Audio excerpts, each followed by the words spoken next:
Alger 3, le journal. Bonjour Nasser. Allez, bonjour à tous. Fin de fonction pour Nordine Ben Brahim à la tête de l'Observatoire national de la société civile. Décision du président de la République qui a nommé pour le remplacer Ibtissam Hamlaoui. L'Algérie prend acte de la décision de la justice française d'opposer une fin de non-recevoir à la demande d'extradition d'Abdeslam Bouchouerb, condamné par la justice algérienne, et relève l'absence de coopération française. L'Algérie, véritable locomotive du développement en Afrique, un rapport économique sur l'Afrique d'une instance relevant de l'ONU met en avant les avancées enregistrées par l'Algérie pour réduire la pauvreté et pour prendre en charge les couches nécessiteuses. L'Université Alger 3, dotée d'un pôle économique, compte former de véritables chefs d'entreprise. 50 micro-entreprises ont déjà été créées, un chiffre appelé à augmenter pour passer à 150 micro-entreprises d'ici la fin de l'année. Palestine, l'Algérie dénonce devant le Conseil de sécurité le massacre de civils palestiniens et appelle la communauté internationale à s'unir pour garantir le plein respect du droit international. Et puis au Soudan, l'armée soudanaise a annoncé avoir repris le palais présidentiel dans le centre de la capitale Khartoum aux forces de soutien rapide. Journée internationale des forêts, gros plan à l'occasion sur le parc de Tamesguida. Retour également dans ce journal sur l'excès de sucre dans nos boissons et gâteaux, comment y remédier et comment inciter les consommateurs à s'en éloigner. Nous irons également à Sidi Bel Abbès pour faire le bilan des interventions de contrôle et les infractions relevées depuis le début du mois de Ramadan. Culture, c'est parti pour la 14e édition du Festival national de la chanson Chabi. C'est au Palais de la Culture Moufdi Zakaria. Et puis en football, c'est l'événement sportif de ce vendredi, éliminatoire de la Coupe du Monde 2026, Algérie-Botswana, c'est à 14h. La rencontre vous sera bien évidemment retransmise en direct sur nos ondes. Merci de vous joindre à nous. Le président de la République, Abdelmadjid Tebboune, a donc mis fin hier, jeudi, aux fonctions de Nordine Ben Brahim en sa qualité de président de l'Observatoire national de la société civile. Il a nommé à sa place Ibtissam Hamlaoui, indiqué un communiqué de la présidence de la République. Le président de la République, qui s'est par ailleurs entretenu hier au téléphone avec son homologue tunisien, le chef de l'État, a présenté ses vœux au président tunisien Kais Saïed à l'occasion du 69e anniversaire de l'indépendance de la fête d'indépendance de la Tunisie. Les deux dirigeants se sont félicités de l'excellent niveau des relations bilatérales au cours des dernières années, indiqué un communiqué de la présidence de la République. Le président Tebboune a dans la foulée présenté ses condoléances au président tunisien après le décès d'un proche. Nous vous le disions également au titre, le gouvernement algérien a pris donc acte de la décision de la justice française d'opposer une fin de non-recevoir à la demande d'extradition d'Abdeslam Bouchouerb, condamné par la justice algérienne dans de multiples affaires de corruption, de malversation et de trafic d'influence, causant au trésor algérien des pertes considérables. Le gouvernement algérien qui relève par ailleurs l'absence de la coopération française. Najib Delis. Une absence de coopération totale en matière d'entraide judiciaire, indique le communiqué, et ce en dépit de l'existence de nombreux instruments juridiques internationaux et bilatéraux prévus à cet effet. Ainsi, dans le cadre de ses efforts visant à récupérer toutes les richesses dont elle a été spoliée, l'Algérie s'est systématiquement heurtée et se heurte toujours à des tergiversations et à des aterroiements injustifiés, inexplicables de la partie française qui ont abouti à une absence totale de réponse à pas moins de 25 commissions rogatoires introduite par l'Algérie. Cette attitude française se singularise par rapport à celle d'autres partenaires européens qui coopèrent de manière sincère, loyale et sans arrière-pensée avec les autorités algériennes sur ce dossier. Des biens mal acquis dont ils connaissent d'ailleurs la sensibilité extrême pour l'Algérie, conclut le ministère des Affaires étrangères. Et lors d'une conférence qu'il a animée hier devant les membres du Conseil supérieur de la jeunesse, Salah Goujil a retracé les circonstances historiques qui ont marqué l'Algérie après la fin de la guerre de libération et la victoire contre le colonialisme français qui a ravagé et réduit le pays durant 132 ans. Le président du Conseil de la Nation n'a pas manqué d'aborder la campagne hostile que mène l'extrême droite française et les responsables politiques contre l'Algérie et sa souveraineté. Personne ne peut dicter à l'Algérie ses choix et sa logique, a-t-il déclaré. Salah Goujil, propos recueillis par Smaïl Mimouni. Concernant la crise actuelle entre l'Algérie et entre le régime français qui a même osé, quand il parle de l'Algérie, de ne pas dire le gouvernement algérien ou l'État algérien, ils ont même dit le régime algérien, comme si nous n'avons pas d'État, nous n'avons pas des institutions et une constitution. Alors, bien au contraire, comme le constate tout le monde, l'Algérie est dans la bonne voie. Nous avons notre souveraineté économique. Personne ne peut peut nous dicter ses choix et sa logique. Nos ennemis extérieurs eux-mêmes sont au courant qu'ils ne pourront rien nous dicter et que notre économie est libre. Nous travaillons et nous collaborons avec qui on veut et cela n'a pas été digéré par nos ennemis extérieurs. Et le ministre de la Communication, Mohamed Maziane, a souligné la nécessité de former un front médiatique national mobilisant tous les moyens et programmes pour défendre l'image de l'Algérie. Le ministre de la Communication s'est exprimé hier soir lors d'un dîner iftar qu'il a organisé au profit de la famille de la presse nationale. Étaient conviés à ce dîner plusieurs hauts responsables de l'État, des membres du gouvernement, les représentants du corps diplomatique accrédité en Algérie, ainsi que des responsables d'entreprises publiques et privées et d'établissements médiatiques nationaux. L'Algérie, une véritable locomotive du développement de l'Afrique et sauveur des populations extrêmement pauvres. En tout cas, dans le chapitre pauvreté d'un rapport économique élaboré par la conférence des ministres de la Commission économique pour l'Afrique relevant de l'ONU, le rapport relève les avancées enregistrées par l'Algérie pour réduire la pauvreté, mais aussi pour prendre en charge les couches nécessiteuses. Hakima Kamel. D'abord, ce n'est pas une nouveauté de dire que les populations africaines souffrent de pauvreté extrême. Leur nombre serait, selon ce rapport, de 468 millions d'Africains extrêmement pauvres, c'est-à-dire qu'ils n'ont pas de quoi se nourrir chaque jour. Ce même rapport indique que les pays à revenus intermédiaires comme l'Algérie comptent moins de 1% de pauvreté à côté de la Tunisie, les Seychelles et Maurice. Notre pays atteindrait ou atteindra le zéro de taux de pauvreté en 2030.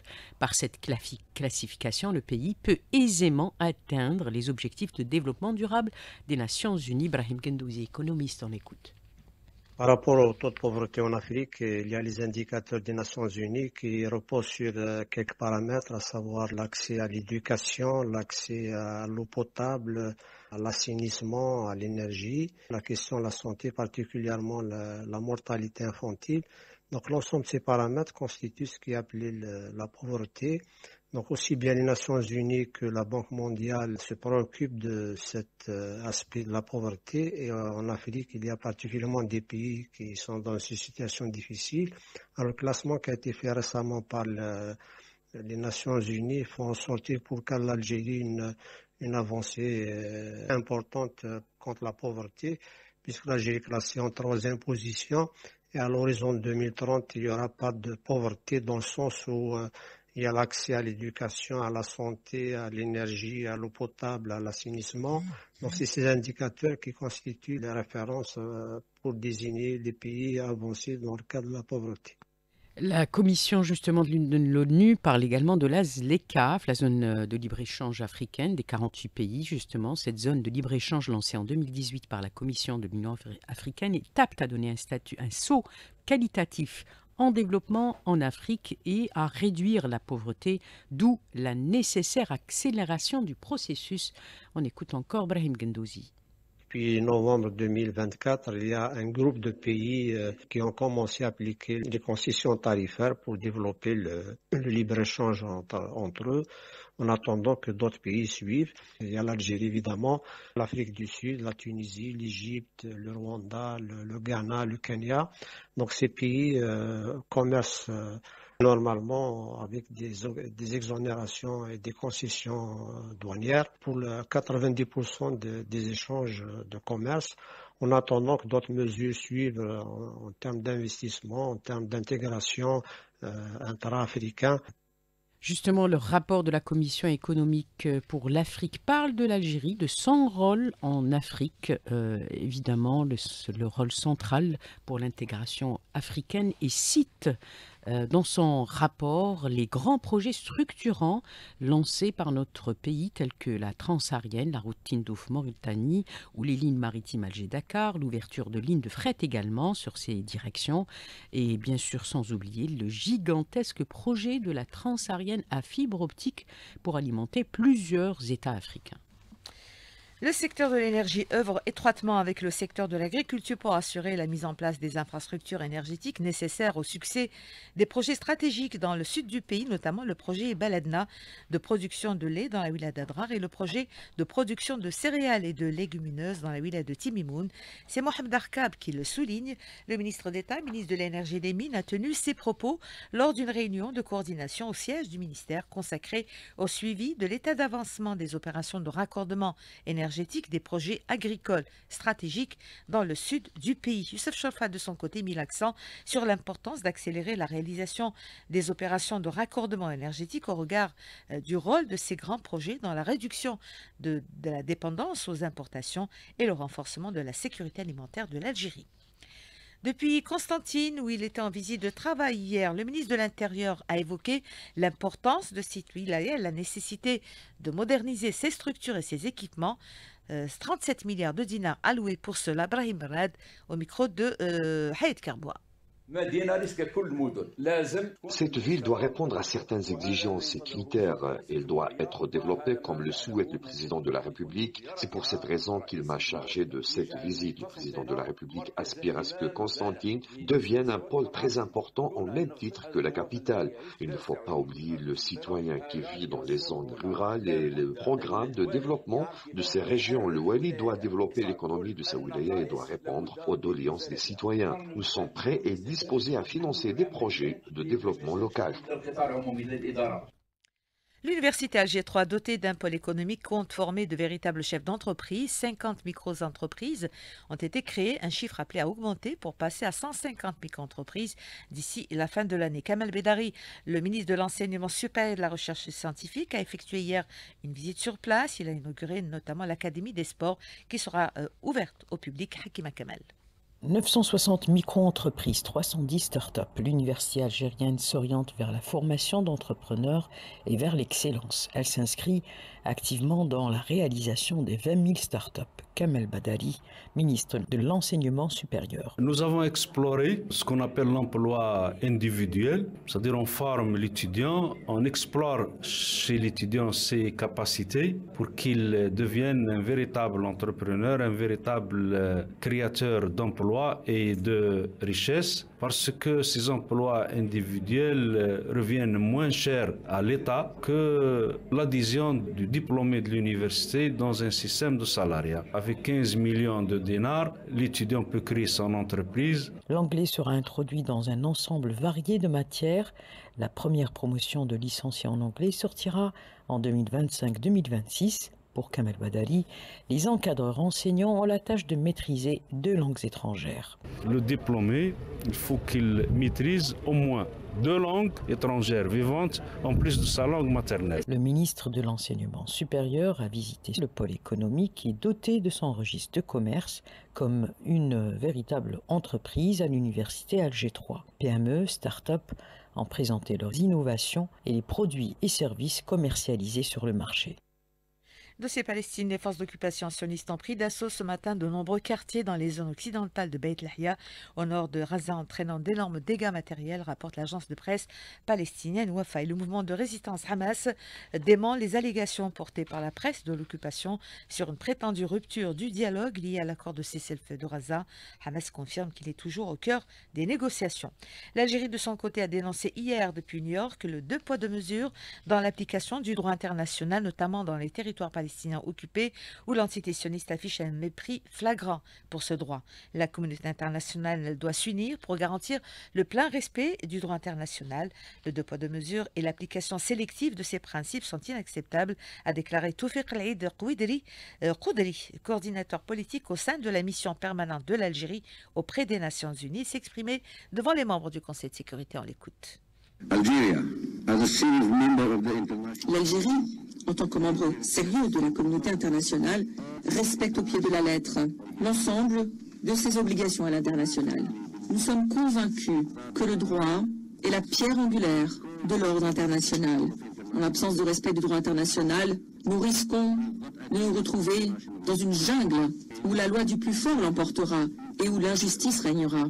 Malheureusement, c'est précisément ce dont nous sommes aujourd'hui témoins dans les territoires palestiniens occupés.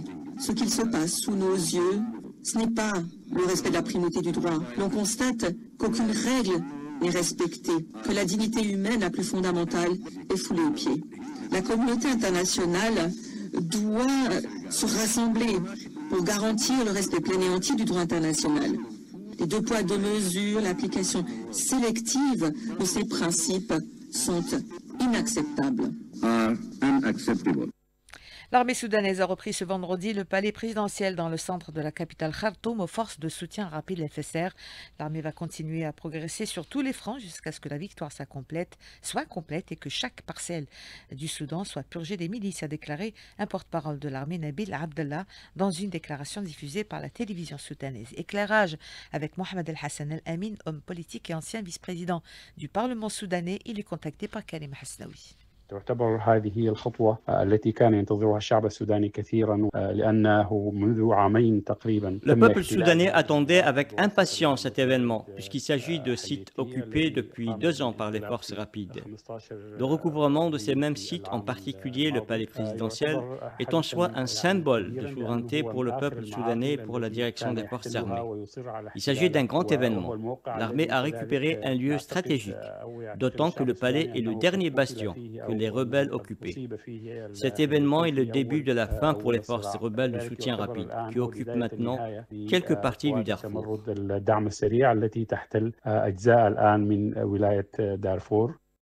Le trafic aérien mondial perturbé, l'aéroport londonien de Heathrow, le plus grand d'Europe, a été contraint de fermer ce matin pour toute la journée, au moins en raison d'une panne de courant déclenchée par un incendie. Heathrow dessert 80 pays, on y compte 1300 décollages et atterrissages par jour.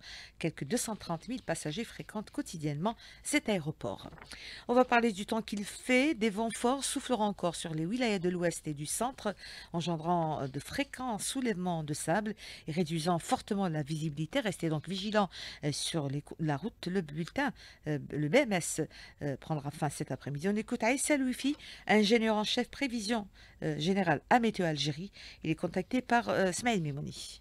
Suite à des poussées de hautes valeurs de pression associées à un creusement d'une dépression s'étendant de sud de l'Espagne vers nos régions de l'ouest du pays. Ces conditions en surface ont généré un fort gradient de pression, en particulier sur l'ouest et le centre du pays, traduit par un renforcement des vents de secteur sud. Nous avons relevé des vents 80 à 100 km par heure sur la station de Mascara, des vents qui ont atteint les 60 à 70 km par heure sur l'Algérois, et d'un pour la station de Tizi Ouzou et dans plusieurs wilayas du centre et de l'ouest du pays. Donc en ce qui concerne l'évolution de la situation, on prévoit une atténuation progressive des vents forts à partir de cet après-midi. Célébration de la Journée internationale des forêts et avec comme thème les forêts et l'alimentation. Le choix n'est pas fortuit, il reflète le rôle important de la forêt dans notre quotidien. La forêt nourrit en effet et procure des produits comestibles aux populations. Passionné par les produits du terroir et auteur de nombreux ouvrages, Yasmine Sellem en parle à Soraya Arslan. La forêt représente le premier supermarché de l'humanité. On prélevait des végétaux, on prélevait des racines, on chassait, et donc notre alimentation était équilibrée avec des produits sains. Une fois l'agriculture arrivée, donc l'homme s'est mis à améliorer ses produits. Après l'agriculture, c'est l'industrialisation, et on sent maintenant qu'il faut revenir vers l'alimentation originelle de l'homme. Nous pouvons tout trouver en forêt. Par exemple, nous avons le pain de belote.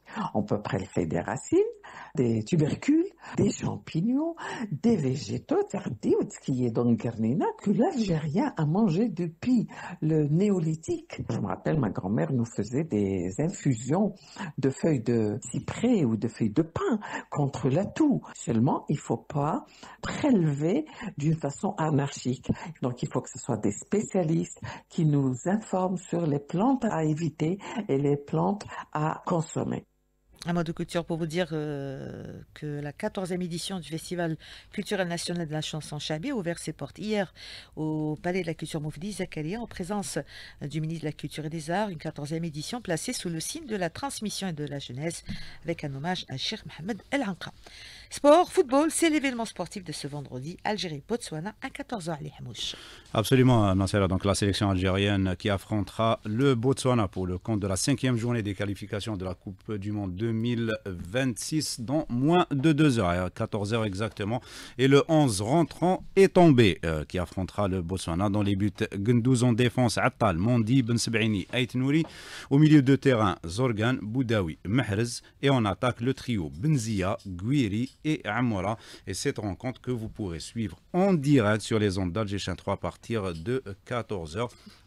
Un mot athlétisme avec la belle performance de Haitham Chnitev au championnat du monde indoor. Ça se passe à Nanjing en Chine, qui s'est qualifié pour les demi-finales du 800 mètres en terminant à la 2e place.